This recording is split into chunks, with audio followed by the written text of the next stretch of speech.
My name is Elliot Miles McKinley. I am a composer and host of a web show called Composers at Home, Maybe Drinking Coffee. I am also the director of the Alba Music Festival Composition Program in Alba, Italy, which runs every year, concurrent with the Alba Music Festival, the end of May into early June. Unfortunately, this year, due to COVID-19, we had to postpone and cancel our program. However, the Alba Music Festival is continuing in a smaller online format for 2020. I am very happy to contribute several video programs for this year's online festival to represent the composition program, featuring recent and current performers, faculty, and several of the chosen 2020 composition fellows.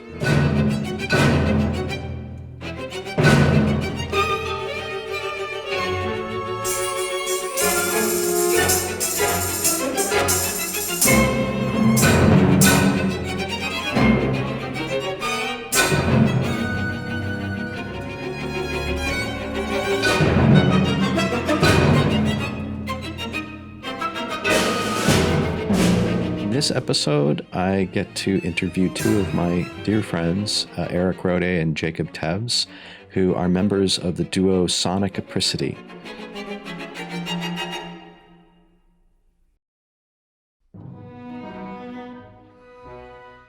Erik and Jacob, along with pianist Claire Longendijk, traveled to Italy in May of 2019 as the ensemble in residence of the Alba International Music Festival and the composition program. They performed and recorded the music of the composition fellows and performed the music of the composition faculty. Today, I will talk to them about their musical journey and how they came together as a duo, and their work with both music old and new. So please, let's welcome them here to our program, Erik and Jacob. Here they are. Erik, Jacob, thank you so much for joining me this morning in this virtual iteration of the Alba Music Festival for 2020. As you both know, due to COVID-19, many things have been canceled, not the least of which the Alba Music Festival was not canceled because they're doing an online version as that we're part of, but the composition program was canceled this year, and so we're not going to be there, and the fellows won't be there, and the ensemble, the Barolo String Quartet, won't be there. I had the fortune to interview Nick Kitchen yesterday, who's the first violinist of Barolo. I thought about having you guys on because you've been to Alba. Not only have I known both of you for many years, but you've been to Alba. You were the ensemble in residence last year in 2019 and have experience with the festival and so forth. But I think before we go down that road, why don't we tell everybody a little bit more about both of you individually and also as a group. And we'll start with the group part of it. So how did you guys come together to form this duo? Well, it's a long story, but I'll try to make it short. Basically, Jacob and I met each other pretty much the first day of our undergrad education at the University of Minnesota. Mm-hmm. And we were put together in a string quartet, which we played together with for 5 years, which was really amazing. We did a lot of special things. Of course, when we started, we didn't know anything. I mean, I think we were awful, but we got better as you're supposed to do when you're a student. Mm-hmm. I've heard the recordings of us from that time, and we weren't great. You had a lot to learn, right? Right. But that's where we met, and interestingly enough, that's how actually we met you, Elliot, also. Later on, when we weren't quite so awful, we first were introduced to your music and played your fourth string quartet a whole bunch, which was really fun. Mm-hmm. And actually something that I've been wanting to do ever since, like now that I'm a real person, like to go back to that piece. It's a great piece. It is a Oh, good thank piece. you. Thank you. Yeah. And anyway, so that's how we met, and we did a lot of different musical projects together Mm-hmm. as students, and then as our kind of paths started to spread geographically, we always stayed in touch. We've kind of always had some musical project on the front burner and a few on the back burner. Mm-hmm. And this duo became one of them. Once we both had university positions. Actually, I think Jacob, you were the one who suggested that we do this. And the idea is that we played some of the standard repertoire for violin and viola as students, but there exists a ton of contemporary music Mm-hmm. for violin viola duo, and actually also a fair amount of unknown earlier music for violin and viola duo. So because we both do so much with new music, and Mm-hmm. we love working with composers, both professional composers and young composers, Mm-hmm. as performers ourselves, it was just a natural outgrowth of that's what we Right. ended up doing in the duo. Right. So we enjoy programming some of the old standards alongside of some of the new standards, and we love working with composers and kind of finding out of the way pieces Mm-hmm. that people might not know about, some of which I think are fantastic. Mm-hmm. Some of the pieces that we by composers we've never heard of, Yeah. that someone or another gave to us or we found somehow, and Mm-hmm. it's been a really fun journey, and Mhm. we've been fortunate to present at conferences about some of this music and give lots of recitals Mm-hmm. in the US. And and then Yeah. last summer in Italy was amazing. Basically it's a way to combine two things. It's a way to combine our passion for music by living composers and lesser known composers with our love of playing together.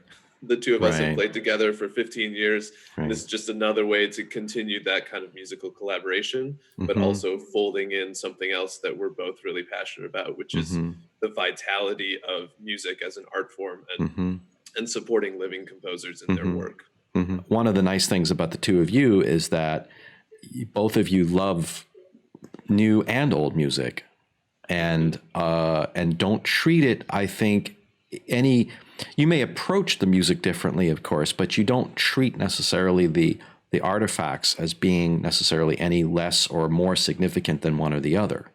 So you would Right. play Beethoven with the same verve that you would play, say, one of the composers from last year in the festival. I think we were also really blessed to have teachers who were encouraging of our curiosity and our Mhm. willingness to take on these sorts of projects. Right. Both of our applied teachers and our string quartet coach, they never said, "Oh, you probably should wait to do contemporary music until you're a junior or senior." Right. They just let us explore, and it was amazing the way that we grew through that.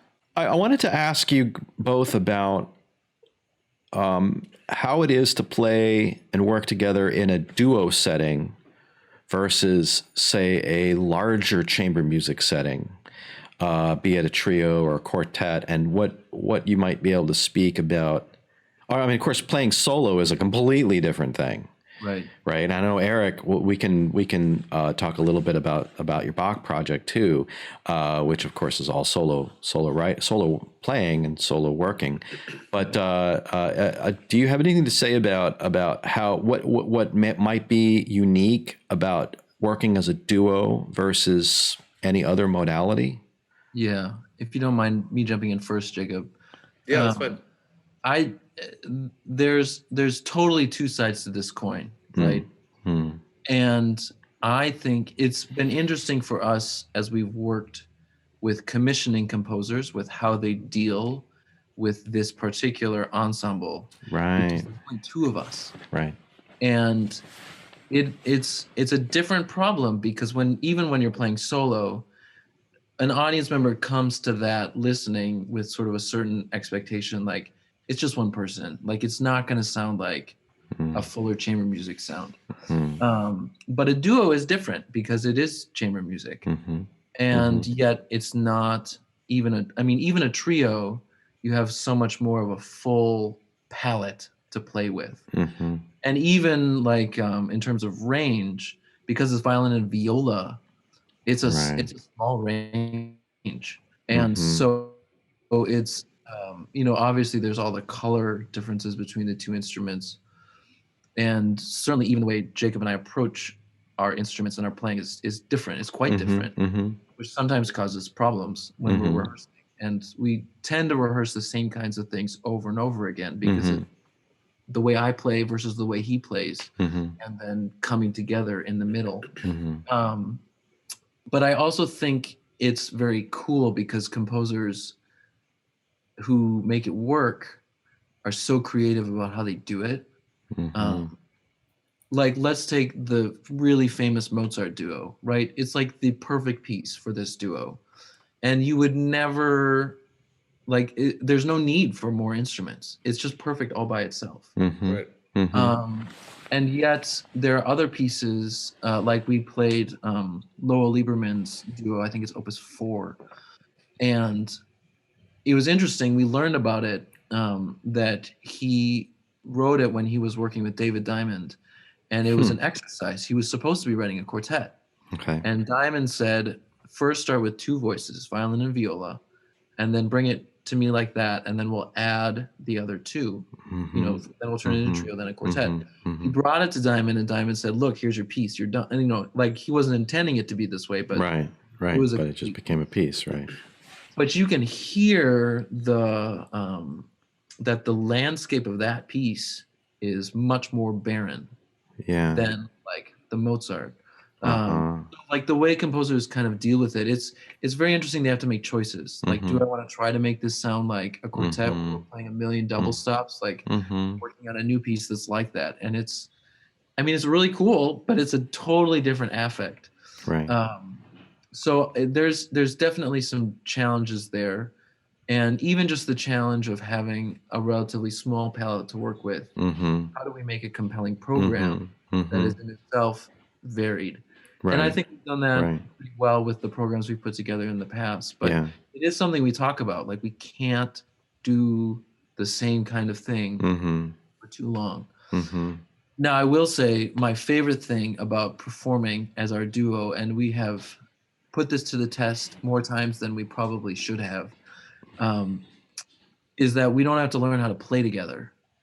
Like, the 2 of us have been playing together for so long that when we come together, because sometimes with traveling and everything, it's like, one of us will fly and show up someplace the night before a concert. Right. We don't have time to learn how to play together. Like, when you get together with new chamber music partners, you do. Let's say we do a Brahms sextet somewhere. Well, you have to deal with Brahms, but you also have to deal with how to play as 6 people together. Right. And we don't. Issues of blend, issues of timing, issues of ensemble. It's kind of there already. And that doesn't speak to us being special. It just speaks to the fact that we've done this for a long time, specifically with each other. And it was really helpful when we went to Alba last year because we played so much music. So many composers we didn't know.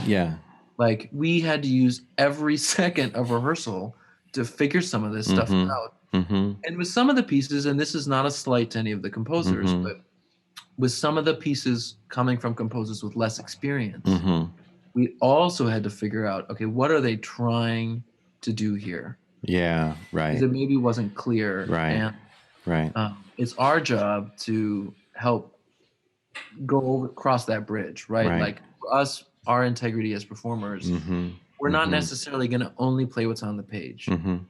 If the composer hasn't put enough information for us on the page, then we're going to try to figure that out to the best that we can. Right. And then when we got there and worked with them, then we could say, this is what we were thinking, and sometimes it was right, and sometimes it was totally different. But anyway, it allows us to be able to do that. Those of you who are watching and unfamiliar, every year as part of the composition program, we have somewhere between 10 to 15. The number varies.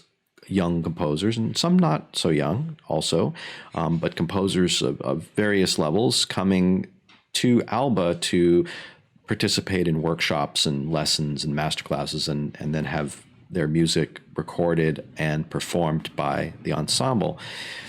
And even though there's a time limit on the pieces of roughly 5 minutes or so, plus minus, that's still a lot of music. I mean, you're still looking at 60 to 70 minutes worth of music that's all new. You can't just go to Spotify or go to YouTube and find a recording and find 4 different versions of it like you could for an older piece. So it's still very challenging no matter what the ensemble is, and both of you, I think, brought all of that music to life. And as Erik, as you pointed out, trying to find maybe something there that even the composer doesn't know. Last year, there was a third member.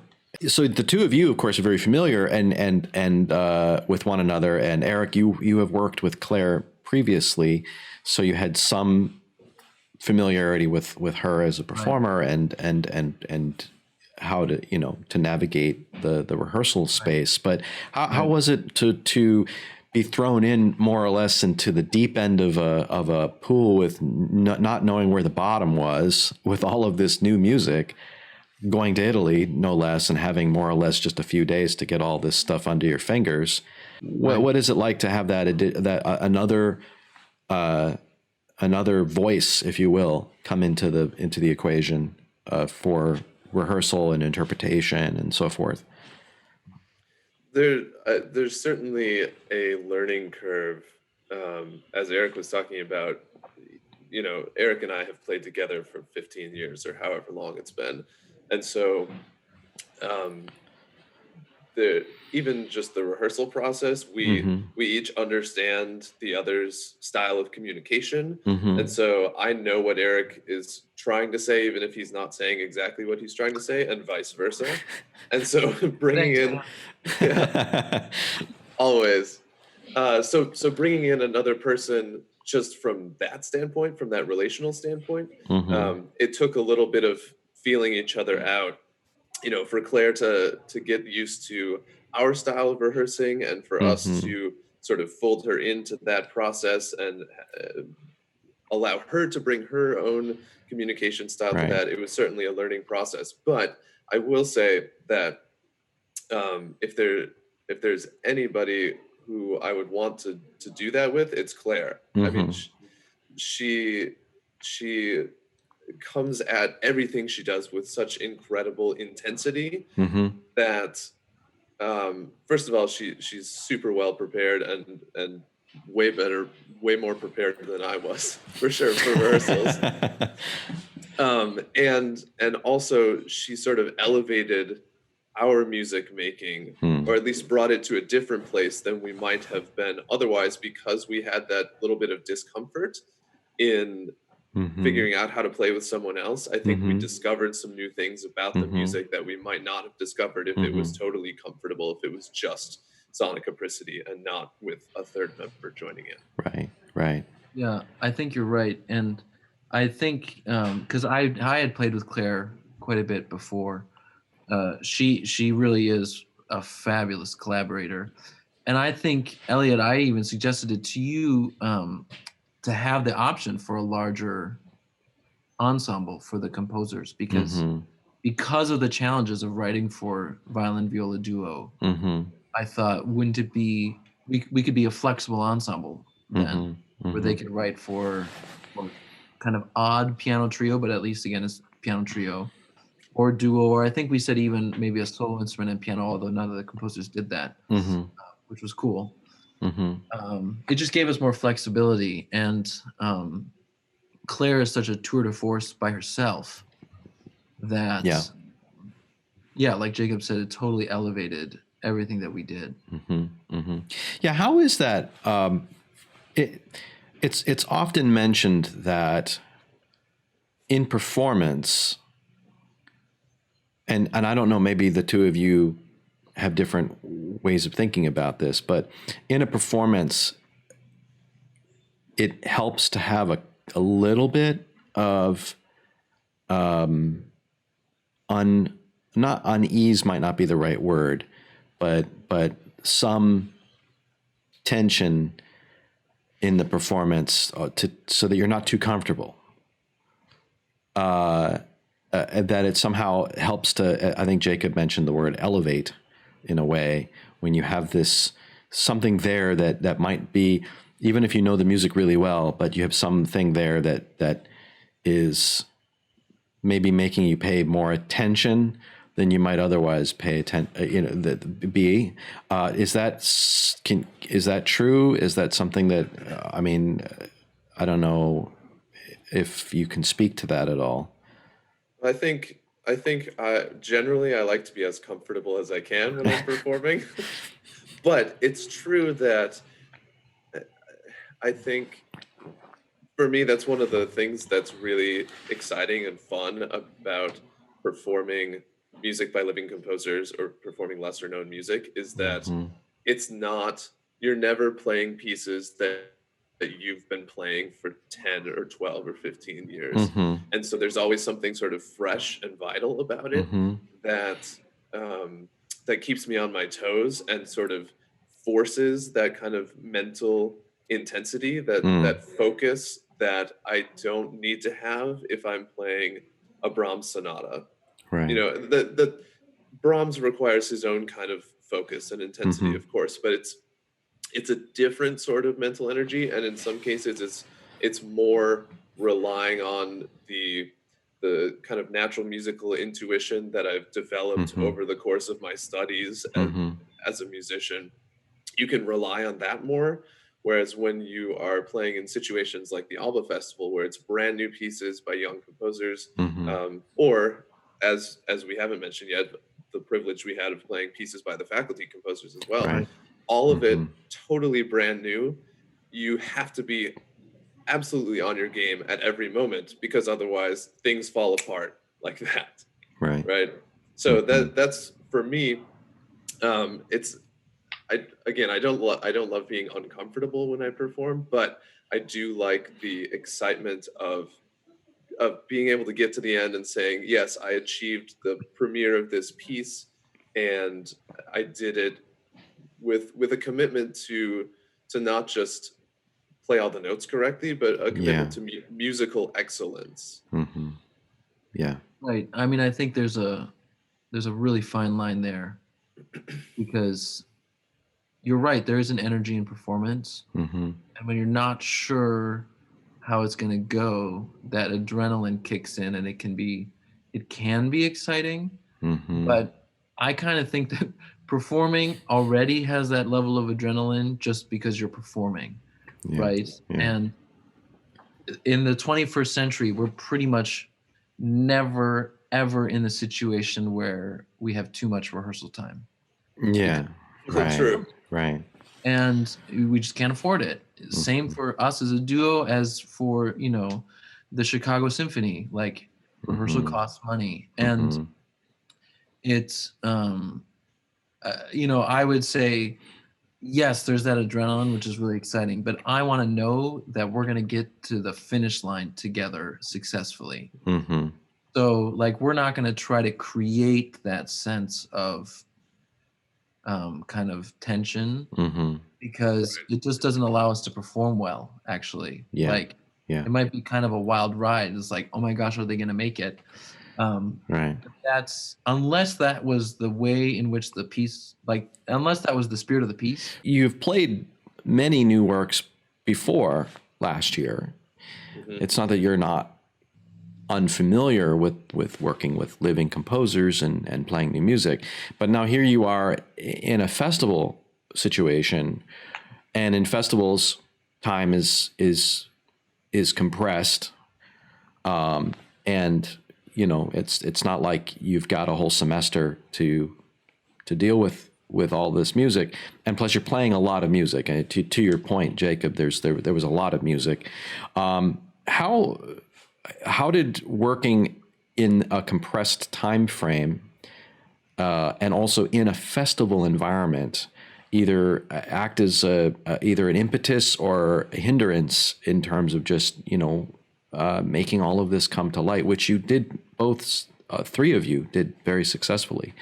I mean, this is something that as musicians we do it's not like it's the only time that things like this happen, right? The whole festival model where you're doing a lot of music in a condensed time period. I think for us, we had to go into it with a realistic understanding of what we're going to be able to do, right? Like we did the work we needed to do ahead of time to be ready to be composers. But then once we got there, it wasn't like we were going to be able to have 10 hours to workshop each piece, right? Right. But we also didn't want to give the composers 10 minutes to workshop each, right? So there's a limit there. And we had to be, I think we had to be very sensitive to even just our physical endurance. As musicians, you know, you have to be careful. Like I would like to have a career that lasts for a long time, which means I need to take care of myself. Right. And it's a really intense experience, no matter how you slice it. And of course, the most intense day was, of course, the day we did all the recordings. Right. Which, you know, we knew ahead of time exactly what it was going to be.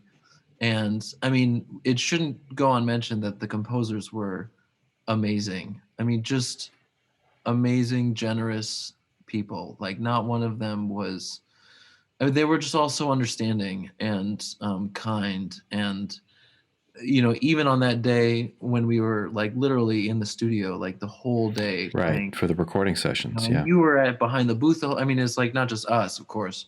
And like Claire's trying to figure out how to do the piano stuff with now this like crazy, super cool piano with the extra sympathetic strings, you know. It was such an intense day. I remember there's a picture from the end of it of me like lying on the floor, which you don't need to share. Yeah. But it's like there's a certain mental and physical like an endurance factor. It was really intense. I mean, I know there's no two ways about it. I mean, it's invigorating. Like, it's fun. Like, it's for me, it's exciting. And so one of the things that I remember thinking was how important it was for the three of us as performers to be able to trust each other in performance, because you just don't have time to rehearse everything. There are some things that just you have to trust and have confidence that they're going to work in performance. Right. And, you know, there are going to be chunks of music that we played through once and then we said, hey, that's great. We don't have to rehearse it. We don't have time to rehearse it. And then you just have to trust that that's going to work in performance. That's one of the unusual things about a festival, I think, that you don't find in the same degree in other contexts. Working with as many composers as you did in a short amount of time, not just also working with composers in general, living composers where you can call the composer on the phone or whatever, but you know, now you're meeting all of these composers suddenly now everybody's descending on Alba and there's all of this activity, just boom, you're into it. How do you navigate time in terms of expectation? And I will say that the places that we didn't spend a lot of rehearsal time on, they were because they didn't really need it. So I think, I don't remember it really being an issue where there was something where we thought we didn't need to rehearse something and a composer said, no, this is really important to do, you know, to do this particular way. So that certainly helps that we and the composers were generally on the same page in terms of what needed the most attention. Not always, but generally, yes. Right. I also think it helps to make sure that both that we set up proper expectations, but that we also stuck to them. Like we, and Jacob kind of mentioned this, every composer, the first thing we did is they got to hear their whole piece. Yep. Right. So it was never a mystery, you know, like if one part of it already sounded the way they wanted it to, they knew and we knew, like everybody knew that that part is okay. where, and I mean, this is something I would say in general to a difference for us when we were working with the younger composers versus like the faculty composers is the faculty composers have the experience and also the generosity to know what they can trust us for Mm-hmm. and to Mm-hmm. not worry about that. Mm-hmm. And I just think that's something that you kind of learn eventually. Like you Yeah. learn what are the musicians going to take care of, Mm-hmm. even if it's not. And Elliot, you do this really well. Like, you know, if we're in the middle of a rehearsal and you're in on that rehearsal, Mm-hmm. and like, let's say some ensemble thing is not together, Yeah. you know that we know that and that we're going to solve that on our own. Like, we don't need you for that. Like, we Mm-hmm. need you for other things, interpretation and Right. direction, or if we just like don't understand how Mm. something is working. Mm-hmm. And so that kind of understanding that you can trust us Mm-hmm. for certain things that we're going to take care of. Yeah. But I would also say that in setting, like, we would always kind of play through a piece, and if there were things that we knew we needed to do, we just went ahead and we did them, and we told the composer, like, there's like 3 or 4 things that either we need to do for us or we need to ask you specifically about. Mm-hmm. And then we would say, like, okay, we've got like 10 minutes left. Mm-hmm. What do you want? Like, what are Mhm. things that you really want to hear again? Mm-hmm. So that they had that time. Mm-hmm. But like the composers going into it, they knew how much time they would have for their piece. Mm-hmm. And we also made sure that that happened. Right. And that's responsibility for us. Yeah. And Yeah. that can communicate, like, because then the composers are making kind of their hit list, like, okay, we need Mm-hmm. to do this, and this, but we might not have time for these other things, and that's okay. Mm-hmm. Mm-hmm. We also made sure, and Claire was great at this too, that we communicated how much they're going to get from us, and that we Mhm. made sure that them. Right. Right. And that, you know, that is then that respect going both ways Mm-hmm. for us to them and for them to us. Mm-hmm. Even though some pieces, you know, were more complicated and could have taken longer, Right. we gave all of the pieces the same amount Mm-hmm. once we got there, you know, so Right. that everybody got what they wanted. To turn this now towards Alba, maybe specifically, and Eric, you've been to the Alba Festival in a previous iteration back in A long time ago. 2012. Yeah. So maybe you can even speak more broadly about Alba. But what about the Alba Festival that that was appealing or is appealing to you as a musician and also as a just a participant, if you will, in the life space of Alba at the end of May? For us as Midwestern Americans, to have the chance to travel to Italy and experience Italian culture and experience music in that kind of setting is amazing. I also really appreciated how certainly the Alba Festival, sort of at large, but even the composition festival seems to have real community support. You know, it's so great to play a new music concert and have an audience there. The support in this community of Alba for the music making that happens over that week and a half, however long the festival is really encouraging to come into that and to be part of that for sure. Yeah, absolutely. And it has been running long enough that it also runs well. Like, we were able to just kind of show up and do our job, which was great. And I think, Elliot, for you and the composition festival, like, you've managed to create an environment and an atmosphere that was so it was so collegial. Like, it was an attempt to do such a that. Yeah. community that was formed, and that doesn't happen by itself. It happens with kind of how you approach everything, but also the faculty that you invite and the students that come, you know, that participate in the festival. It was a very cool kind of collection of people. and certainly that's helped by the fact that like the food is great and the wine in Italy is great. I mean, Right. it's paid like Yeah. it was awesome, you know. And I was happy to come home with some bottles of wine that actually you and I got to enjoy one of them when We you did. came to. And your decanter. And really have a good oxygenation of this. He's good at this.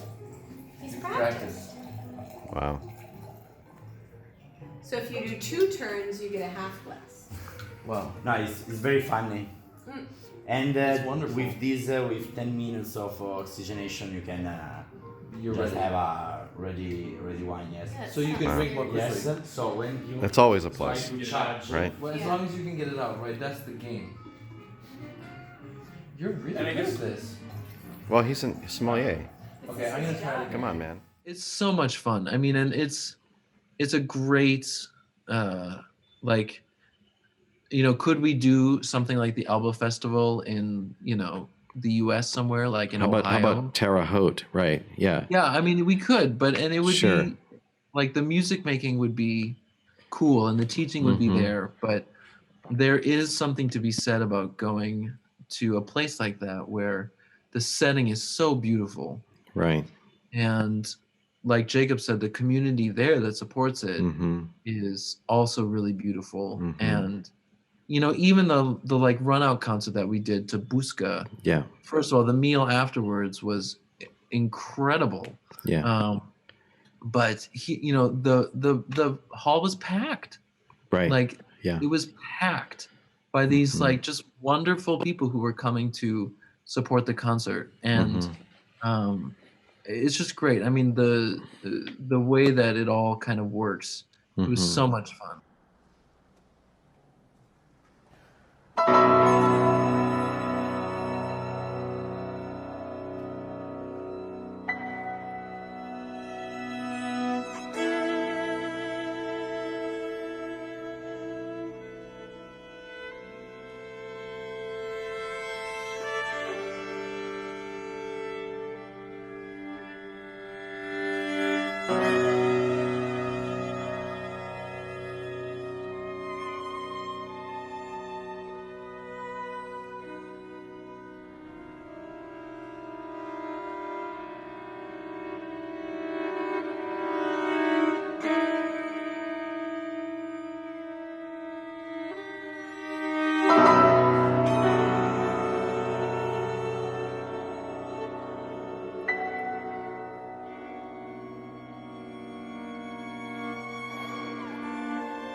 I'd like to talk about your future plans. So, Erik, I want to give you a moment to talk about what you're doing with the Bach project, and what have you learned since last year in doing your project?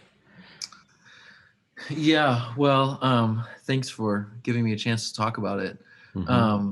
So this year, 2020, is obviously a big anniversary year for a lot of different things. Beethoven's birthday, and um, now it's turning into the big pandemic year, which we'll never forget.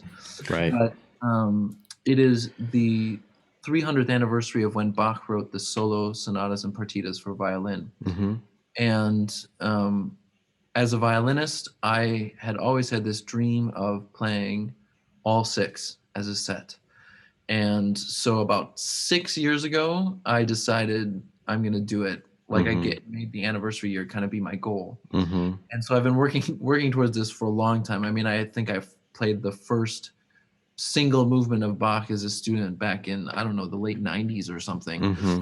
But so I got a chance in February to do it for the first time here at Indiana State. Mm-hmm. I played all six partitas and sonatas in 2 concerts back to back at 5 o'clock and 7:30. Mm-hmm. And it was amazing. Like, what an extraordinary adventure. Like, it has stretched me so much as a musician to really dive into these pieces. Every violinist plays these pieces, of course. Mm-hmm. But for me to allow myself the space to really just do this. I mean, pretty much all I've played since the Alba Festival has been Bach, which what a privilege. Like, such wonderful spiritual music. Like I love it, and it's been a great honor to do that. Last year in Italy, we sort of sealed the deal over a glass of wine. We did. Vin Cafe. That I commissioned you to write a set of companion pieces for the Bach, which many composers have written pieces, of course, inspired by these great works. But the idea is that they're going to go in between all of the Bach pieces. And I know you're working on them. I'm anxious to get them. Again, it's that new old split that we've been talking about a lot, that I love the old music and I love the new music. Right. And, Jacob, I want to bring you in on this about any projects that you're excited about. And I should mention also that you are a composer as well, not just a violist. Mm-hmm. Yeah. So, well, as a composer right now, I am working on a solo violin work. Actually, not for Erik. Sorry, Erik. Although I will be happy. There are other violinists in your life? Yeah, sorry. It's been moonlighting. I'll be happy to share the music with you at some point.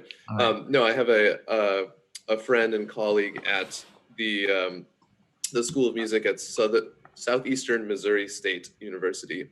The violin professor there asked me to write a solo violin work, and her concept is that she's taking the 6 solo violin sonatas by Eugene Izay, Belgian composer from the early 20th century, and pairing them with 6 new pieces that she's commissioned, sort of as a collective project. So that's my current compositional project that I have going on. As a performer, and this sort of ties back into the festival a little bit.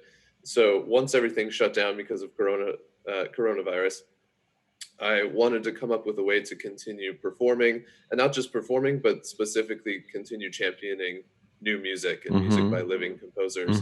And so I came up with this idea for solitary soirees, basically soirees that I'm having by myself in my living room. Back in the days before the internet, television, and other things to occupy ourselves, people would get together and they would play music for each other. They would sing for each other. And so I'm doing that. I'm recording new pieces that have been written either recently or specifically for me for this project. And I'll be posting them to YouTube as a way to hopefully sort of garner some attention for these young composers who I think deserve to have their music Mm-hmm. heard. Mm-hmm. And so a couple of the composers who I got to know at the festival have written me pieces, which I'll be recording and putting up there on YouTube. So Well, great. Sounds awesome. the first video's up, and new videos go up every Thursday. That's an exciting project that I'm diving into right now. Before I conclude, let you guys go for the morning. Why don't you tell me some of your favorite things about Alba? It could be about the festival, but it could also just be about Alba itself. So, Erik, do you have a few favorite things? I probably most enjoyed the time we spent kind of after hours, like I love extended dinners, Right. with wine and food. And, this is something that I fell in love with in France, who they are also, they do long meals really well. Yeah. I love that part of the festival. And that's something that we don't do very much in America, we're very, even about the way we eat. And it was just great to do because, like Jacob said, the composers that we got to talk with, both the students and the faculty, they're all fascinating people, and we got to learn about them while we were together. Just talk about music in general together. And that's always like for someone like me who's relatively young, to hear Pierre talk about being a student in George Crumb's composition class. Right. Like, that's true. How cool is that? It's really cool to do that. And, it reminds you that, George is fortunately still alive, but it reminds you that our connection even to the past is pretty close, actually. Right. Even someone like Izai, Jacob, that you were just talking about, Izai taught my teacher's teacher. Right. And so, our connection to these people is close. And there's a few degrees of separation. Yeah. Right. We have time just to be around each other and to learn about each other. And the same thing is true with, the next generation, some of the younger composers that were with us. Our connection is forward into the future then too. That's what I liked the most about it. Yeah, I would totally agree. Obviously, rehearsing and making music is great. That's what we do. But it was certainly a lot of work to do that part of the festival. But the sort of bookends of each day, I think, are the thing that when I think back to Alba, that's the thing that I remember. I'm a runner, and so I loved going for runs in the mornings, and you can run around the city. On the there's like a loop. walking path that loops around the city, and that's one of my favorite, just for me personally, one of my favorite ways to get to know a city is to just go for a jog through it. So that's a personal favorite memory. But I totally agree with Erik, the fact that we got to spend time getting to know the composers as people, the faculty and the fellows, just enjoying meals together. It really fosters that sense of community that we talked about, and those relationships that will continue. And in some ways, the festival sort of helps make that happen by the way that the meal plan is coordinated, that we sort of focus in on 4 or 5 of the local cafes, places, whatever it is. Right. Which meant that inevitably, when we went to dinner, there would be at least 1 or 2 of the young composers there, and we would say, "Hey, can we join you guys?" And we would talk about life, about music, about aesthetics, about Italy, about whatever it was. It's a really cool thing that you don't have in a lot of other contexts. So those of you who have never been, there are about a half a dozen very nice little restaurants that participate in what would be the festival meal plan, where the participants, the musicians and the students are issued these meal tickets as part of the festival program. And so inevitably you're going to eat at one of these places, and you're going to find other people there who are people that you're working with. And so it's not just you go to the rehearsal and then you go home. And in Italy, eating is one of the great joys of that's part of La Dolce Vita. And then it's so small, the streets, that you're always going to run into somebody. When you go to get ice cream, to gelato, you're going to run into 3 or 4 people, and you're going to start talking, and you say, "What flavor is that?" And Right. so the other thing that is my favorite thing is having viola gelato. A viola gelato, right? It's so good. It's so good. Right. So for those of you who don't know what viola gelato is, it's violets, lavender, basically. Yeah. Go there if you're in Alba. That's where you go to get the best viola ice cream or gelato, viola gelato. So anyway, well, Erik, Jacob, it was a great fun and thrill to have you on this morning and to talk a little bit about how you work together and the festival and all of this stuff. And I can't wait to work with you guys again in Alba. Hopefully in the next few years, bring you guys back. And so in the meantime, stay safe, practice responsible social distancing until such time as, and wash your hands as a 20 seconds or whatever. That's right. And hopefully we'll all get a chance to be back in Italy and travel again and do all the fun things that we like to do. I want to again thank today's guests, Erik Rhode and Jacob Tews of Sonic Apricity.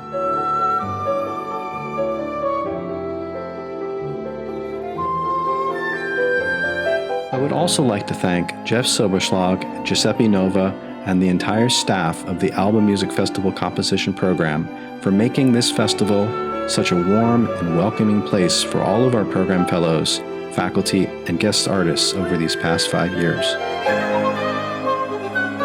We look forward to next year when we surely hope we can all be together again in person as part of the 18th edition of the Alba Music Festival and the 6th edition of the Composition Program.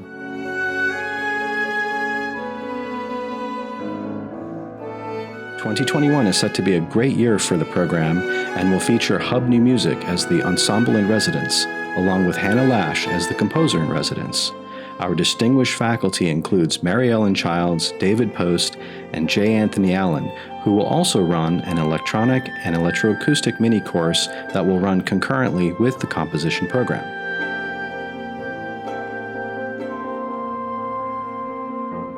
Guest artists will include jazz guitarist and composer Barry Finnerty, who recorded with Miles Davis and was a founding member of the Brecker Brothers Band.